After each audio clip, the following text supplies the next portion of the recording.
د ګناهونو انتها د الهي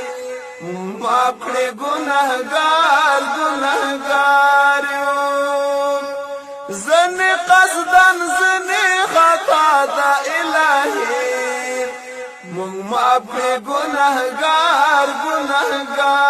یو د سرکشۍ کولای نشو حسابونه الهي